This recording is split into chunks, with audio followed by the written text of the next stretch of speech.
तो आज का हमारा विषय है maintenance and welfare of senior citizens and parents act 2007। माता पिता एवं वरिष्ठ नागरिकों का भरण पोषण एवं कल्याण अधिनियम 2007। तो आइए शुरू करते हैं। धारा 4 कहता है कि भाई कौन कौन इस अधिनियम के तहत एप्लीकेशन फाइल कर सकता है भरण पोषण के लिए और वेलफेयर कल्याण के लिए, ठीक है, और किस किस से दावा कर सकता है।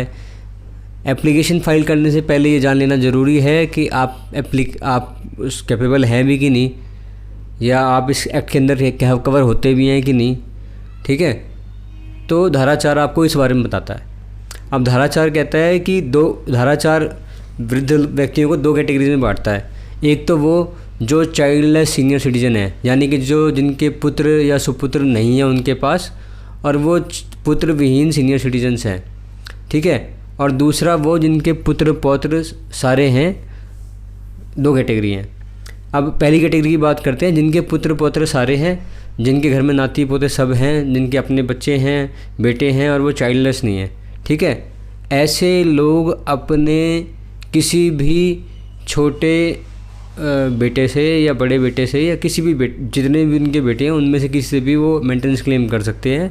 और अपने परपोतों से भी, मतलब अपने जो उनके ग्रैंड चिल्ड्रंस हैं उनसे भी, मतलब पौत्र पौत्री जो हैं उनसे भी वो मेंटेनेंस क्लेम कर सकते हैं, बशर्ते कि वो वयस्क हो, जो ग्रैंडसन हो वो वयस्क हो, ठीक है।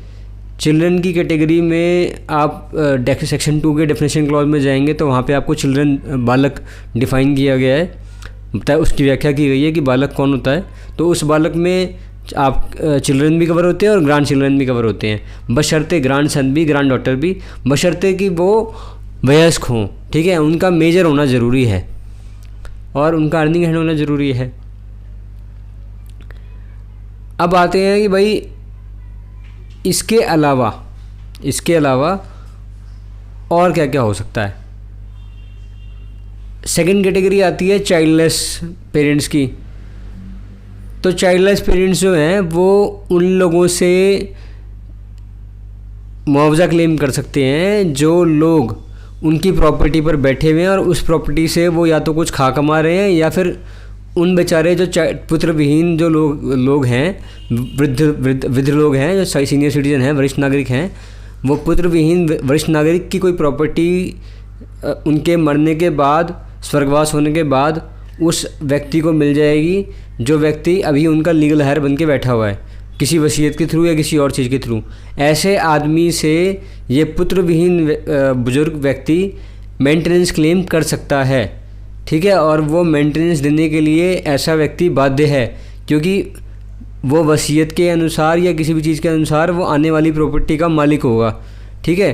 तो ऐसे में उसको मेंटेनेंस देना पड़ेगा, भरण पोषण देना पड़ेगा बुजुर्ग व्यक्ति का, ठीक है।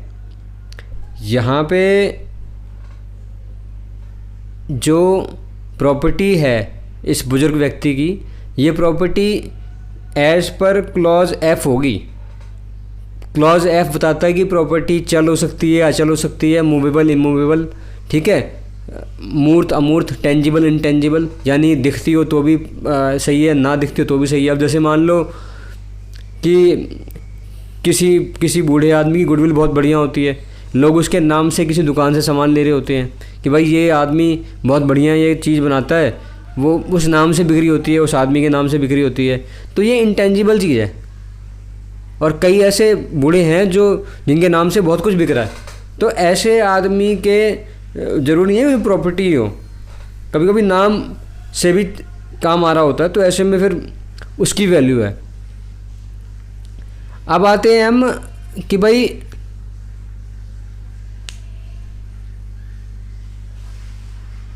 और कौन कौन सी प्रॉपर्टी, एंसेस्ट्रल प्रॉपर्टी हो, सेल्फ एक्वायर्ड प्रॉपर्टी हो, ठीक है, एंसेस्ट्रल प्रॉपर्टी हो, सेल्फ एक्वायर्ड प्रॉपर्टी हो, तो भी जो उसका मालिक बन के बैठा हुआ है या जो उसका मालिक आने वाले टाइम में बनेगा लीगल हायर, ठीक है, चाहे वो पुत्र ना हो, उसको मेंटेनेंस देना पड़ेगा।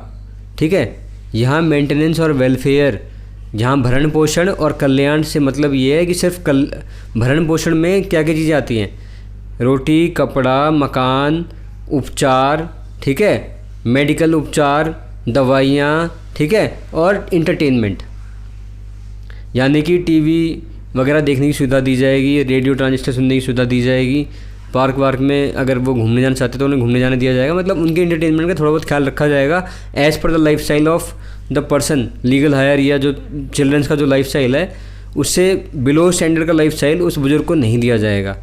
यहाँ पे ये मतलब है मेंटेनेंस का, ये मतलब नहीं है कि आप उसको बस छोड़ दिया किसी किनारे में। वृद्ध व्यक्ति को आपको बढ़िया तरीके से मेंटेन करना पड़ेगा ताकि उसकी आधारभूत सुविधाएं जो हैं वो चल सकें। मेडिकल ट्रीटमेंट में उसका डाइपर, जो एडल्ट डाइपर्स आते हैं वो भी, एडल्ट डाइपर्स भी आपको प्रोवाइड करने पड़ेंगे। ठीक है, हर चीज़ प्रोवाइड करनी पड़ेगी एज़ पर योर मीन्स। ठीक है, and as per your standards, मतलब आपकी जो आपके पास साधन उपलब्ध हैं और जो आपका हैसियत के हिसाब से जो आपका बन पाता है, जो आप अपने घर वालों के लिए कर रहे हैं वही आप अपने बुजुर्ग व्यक्ति के लिए भी करें। ठीक है, अपने घर के बूढ़े बुजुर्गों के लिए भी वही करें।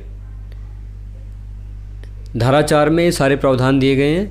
ठीक है, अगर बुजुर्ग ये नॉर्मल लाइफ नहीं जी पा रहा, ठीक है, तो वो धारा 5 के अंदर, या माता पिता ये नॉर्मल लाइफ नहीं जी पा रहे तो वो धारा 5 के अंदर एप्लीकेशन लगा सकते हैं।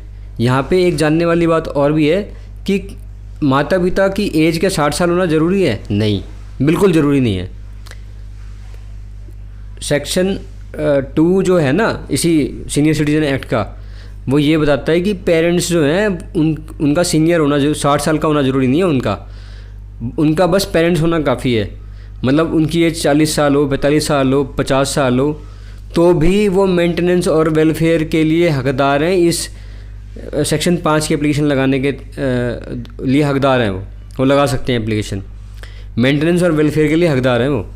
ठीक है, अब कुछ पेरेंट्स कंफ्यूज हो जाएंगे ये सोच करके कि भाई हम अपने चिल्ड्रन से और परपो तो सही ले सकते हैं, इसका मतलब जो सौतेले पुत्र हैं वो उनसे तो नहीं ले सकते, जो अडॉप्टेड चाइल्ड है वो उनसे नहीं ले सकते, क्योंकि चिल्ड्रन की जो परिभाषा दी गई है सेक्शन 2 में, धारा 2 में, वो तो यही बताती है कि भाई सन और ग्रैंड सन। ठीक है, उसने स्टेप सन और स्टेप उसकी तो बात की नहीं, लेकिन यहाँ मैं आपको ध्यान से बता दूँ और आप ध्यान दें, यहाँ पे चिल्ड्रन की परिभाषा पेरेंट की परिभाषा के साथ पढ़ी जाएगी।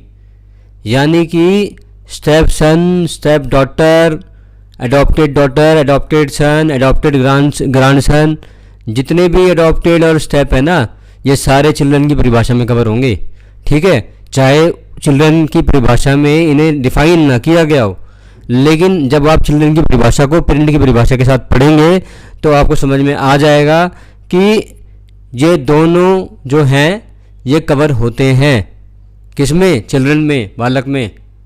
ठीक है, यहाँ यही समझने वाली बात है। सेक्शन 4 हमारे समझ में आ गया, अब हम सेक्शन 5 की तरफ चलते हैं।